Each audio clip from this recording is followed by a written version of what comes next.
तुम जब जीवन के रास्ते पर चलते हुए तुम्हें यह लगे कि चारों ओर भीड़ है, फिर भी भीतर से तुम बिल्कुल अकेले हो, जब अपने ही शब्द बोझ बन जाए और मन की बात कहने वाला कोई ना दिखे, तब ये याद रखना कि अकेलापन तुम्हारी कमजोरी नहीं है। ये वह मौन है जिसमें ईश्वर तुम्हें खुद से मिलाने आया है। जब कोई साथ नहीं देता तब मन बार बार सवाल करता, मैं ही क्यों, मेरे ही साथ ऐसा क्यों, मैंने क्या गलत किया। पर सच ये है कि हर टूटन के पीछे एक तैयारी छिपी होती है, हर खालीपन के पीछे एक भराव आने वाला होता है और हर अकेलेपन के पीछे एक नई शक्ति जन्म ले रही होती है।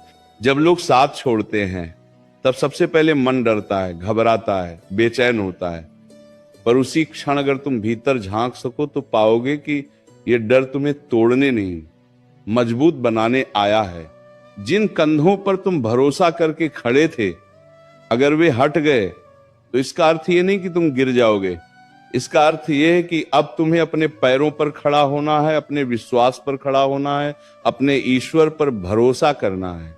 याद रखो, जो भी तुम्हारे जीवन से गया है वह तुम्हें कमजोर करने नहीं, तुम्हें वह सिखाने गया जो भीड़ में रहकर तुम कभी नहीं सीख पाते।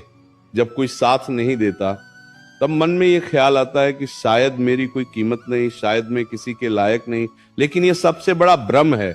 मूल्य भीड़ से नहीं मिलता, मूल्य चरित्र से मिलता है, मूल्य सहारे से नहीं मिलता, मूल्य साहस से मिलता है। जो अकेले चलना सीख लेता है वही सच में मंजिल तक पहुंचता है, क्योंकि भीड़ अक्सर रास्ता भटका देती है पर एकांत रास्ता दिखाता है। ईश्वर कहता है, मैंने तुम्हें अकेला इसलिए नहीं किया कि तुम टूट जाओ, मैंने तुम्हें अकेला इसलिए किया है ताकि तुम खुद को पहचान सको। जब तक लोग आसपास रहते हैं तुम उनकी राय में जीते हो, उनकी अपेक्षाओं में जीते हो, उनकी शर्तों में जीते हो।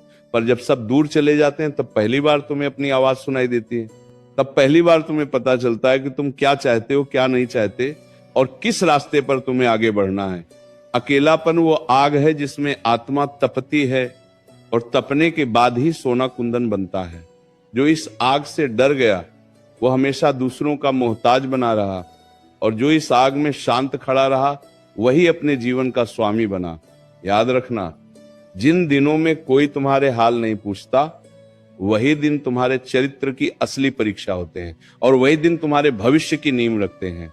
जब मन बहुत भारी हो जाए, जब आंखें बिना वजह नम हो जाएं, जब रातें लंबी लगने लगे, तब अपने ईश्वर से कहना, मुझे किसी और का साथ नहीं चाहिए, बस तू मेरे साथ रह। क्योंकि जब ईश्वर साथ होता है तब दुनिया का साथ होना या ना होना कोई अर्थ नहीं रखता। जिसने